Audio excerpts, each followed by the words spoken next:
Okay, I think a lot of times people forget that even though cars are mechanical machines, there are a lot of electrical components that are on the inside and throughout the car, especially as you get newer and newer models, there's more electrical components on the inside. So therefore, there are occasions in which electrical components go bad and you need to fix them. Today, what we have here is a Toyota Corolla 1994. And in this car, the brake light switch has malfunctioned. And so what we're going to do is go ahead and attempt to work on that and fix this problem.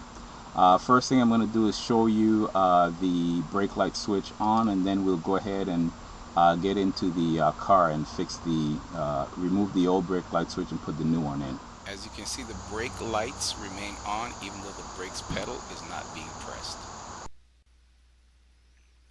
Okay, in order to complete this job, we're going to need a Phillips screwdriver, a flathead screwdriver, a ratchet, 15 millimeter socket, and a crescent wrench. Okay, so what we need to do now is to get to the brake light switch, and in order to get access to it, we're going to have to remove the lower portion of the driver's side panel right here. And to do that, we're going to have to remove four bolts in particular. One of the bolts is behind this panel that covers the switch box, the internal switch box, and the bolt should be right about in this general area right here once we pull the switch box off, panel off. A second bolt is behind this cover. We're going to have to pop that with a flathead screwdriver. And then we have two other bolts that are on the other side of the lower portion of the driver's side panel. One is behind this cover, and once again we're going to have to pop that with a flathead screwdriver. And the final bolt is this bolt that's right here uh, that's easy to see. And so by removing those four bolts, we will be able to pull the cover off and get access to the brake light switch. Okay, let's go ahead and access the two bolts that are behind these covers. I will start with this cover first, so I'll use my flathead screwdriver to pop this one. And that's the first one. Okay, to get access to the second bolt, we're going to pop this cover here also. And there goes that cover.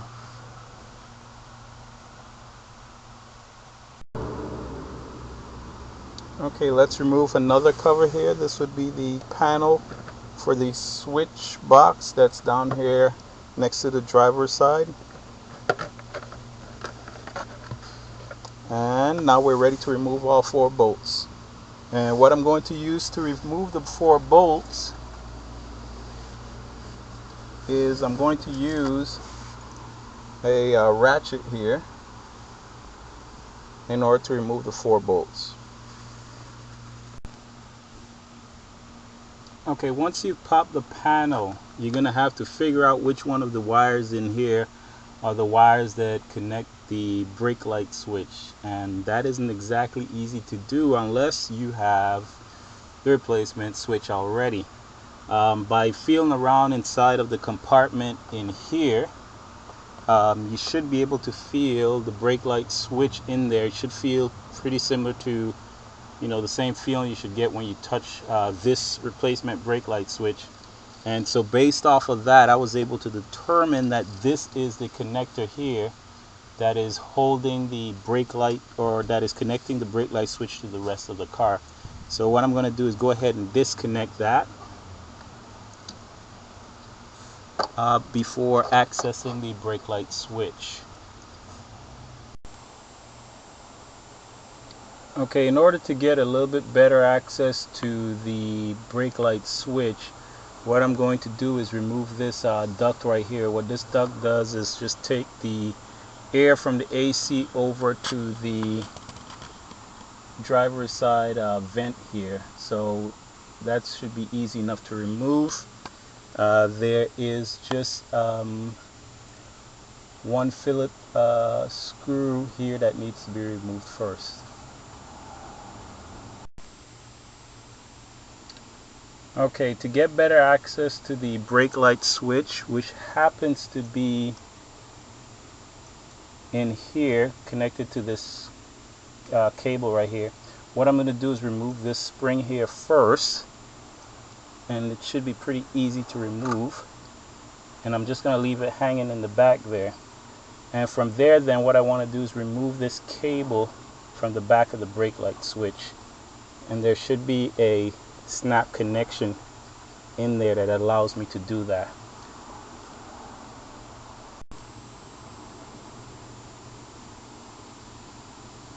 Okay, let me go ahead and remove the cable.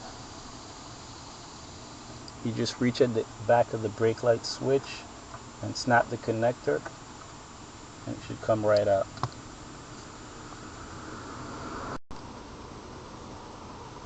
Okay, so I was finally able to get the old brake light switch out. What I had to do is I had to pretty much twist the brake light switch off the shaft here. What happened was the crescent wrench that I was using could not get around I didn't have enough space to get around the nut here. So by twisting this off, I was able to get a socket for a ratchet on there, and then use a ratchet to take it out. So at this point, it's time to go ahead and put the new brake light switch in. And so let's go ahead and grab that. Okay, now that I've gotten the old brake light switch out, what I'm going to do is put the new brake light switch in, and that would be this new one right here. And what I'm going to have to do is put the shaft in here into the old slot, or screw it in, and adjust the nut so that the light, when the pedal is up, is going to make sure that the brake light is off, and just as it goes down, it will turn the brake light on. So I'm going to go ahead and put that in. It's a little bit tough to see it under the driver's side compartment here, so I'm just going to go ahead and put that in and show you the final results at the end. Okay, right there you can see I've installed the new brake light switch. And what I did was I adjusted it such that when the brakes pedal is just slightly touched, the brakes light would come on. And so from here, it's just a matter of putting everything back into place. I hope you enjoyed the segment, and I hope you found it informative.